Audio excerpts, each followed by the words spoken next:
Family. It's supposed to mean loyalty, trust, love. When you hear the word family, you don't think about lies and betrayal. You think about safety and home. But sometimes, the people you'd give your life for are the very ones who put the knife in your back. This is the story of how my own brother, my blood, betrayed me in a way I never imagined possible. And how I took revenge, not with fists, not with rage, but with something far more powerful. My name is Mike. I grew up in a small American town, one of those places where Friday night football games brought everyone together and family barbecues were the highlight of summer. I wasn't rich. My dad worked long shifts at a factory. My mom was a schoolteacher. But what we lacked in money, we made up for in love. And the person I loved most in this world, outside of my parents, was my younger brother, Daniel. Daniel was 3 years younger than me. I can still see him in my mind, running across our backyard with a baseball glove that was way too big for his hands, shouting for me to throw him the ball. We weren't just brothers, we were teammates, partners, best friends. Dad used to sit us down at the dinner table and say, "Boys, when your parents are gone, all you'll have is each other. Never forget that." And I believed him. I carried that message in my heart like a sacred truth. Through high school, I looked out for Daniel. I gave him advice about girls, helped him with his homework, and defended him when kids picked on him for being small. When I left for college, he was the one I worried about the most. And when I came home for breaks, he was always the first to run out and hug me. I thought, no matter what, our bond was unbreakable. Fast forward a few years. I was in my 30s, married to a beautiful woman named Emily. We had 2 kids, bright, full of energy, the light of my life. Daniel hadn't found his footing yet. He jumped from job to job, got into a few relationships, none of which lasted. He was always the free spirit, as Mom liked to call him. But me, I couldn't just watch him struggle. So I helped. Again and again. I lent him money. Let him crash on our couch when he was between jobs. I even vouched for him when he needed references. Because that's what family does.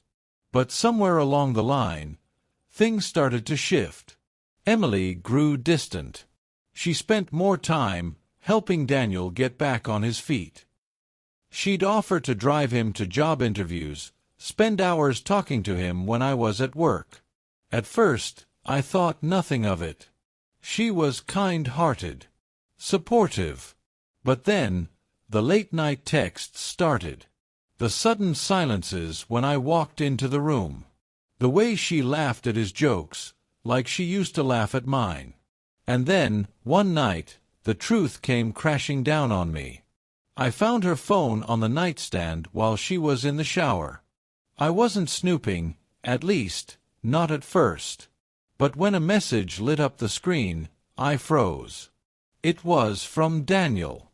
And it wasn't the kind of message a brother should be sending your wife. My hands shook as I scrolled through their messages. Flirtation. Late-night plans. Confessions of love. I felt like the ground had been ripped out from under me. The 2 people I trusted most had betrayed me in the worst possible way. When I confronted them, there were tears, excuses, arguments. Emily cried and said she didn't mean for it to happen. Daniel avoided my eyes, his voice cracking as he muttered, "I didn't want to hurt you." But the damage was done. My marriage was destroyed. My brotherhood was shattered. In the weeks that followed, my world fell apart. Emily left. Took the kids with her, at least temporarily. She said she needed space. And Daniel, he moved in with her. My brother. Living with my wife. Our parents were torn. Mom tried to defend Daniel, said he was lost, that he needed guidance. Dad Dad didn't speak to him for months. He told me, "That boy ain't my son anymore." But me, I felt hollow, broken, angry. I wanted revenge. I wanted to scream, to fight, to make them feel the same pain they caused me. But I realized something. If I let anger consume me, I'd lose myself. And if I lost myself, I'd lose my kids too. So I made a choice. My revenge wouldn't be violent. It would be silent, steady, ruthless in its patience. I hired a lawyer. I fought for custody. I showed the court the evidence of betrayal, the texts, the affair. I proved Emily's instability. And I won custody of my kids. That was the first step. The second step. I rebuilt myself. I poured my energy into my career, earning promotions, building stability. I bought a house, not too big, but big enough for me and my kids. A place where they could feel safe. I cooked them breakfast every morning, helped with homework, tucked them into bed with stories. And as I grew stronger, Daniel and Emily crumbled. Their relationship was built on betrayal. And betrayal isn't a foundation, it's a poison. They fought. They struggled with money. Friends turned their backs. Meanwhile, I thrived. I raised my kids with the values my dad had taught me: hard work, honesty, loyalty. I lived with dignity, with integrity. And every time Daniel and Emily saw me, happy, successful, surrounded by love they no longer had, I knew they felt the weight of what they'd thrown away. That was my revenge. Years passed. One day, Daniel showed up at my door.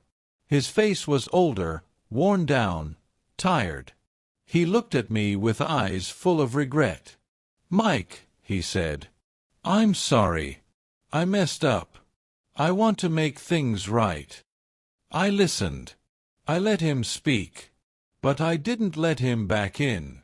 Some betrayals are too deep to forgive.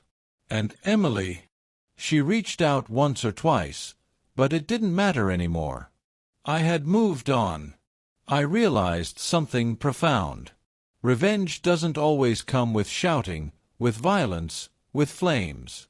Sometimes, the sweetest revenge is living so well that the people who betrayed you are forced to watch from the outside, knowing they'll never be a part of it again. Family can be your greatest blessing or your deepest wound. My brother's betrayal almost destroyed me. But instead, it forged me into someone stronger. I chose not to let anger define me. I chose to rise. And in the end, that rise, that life I built for myself and my kids, was the most powerful revenge I could ever take.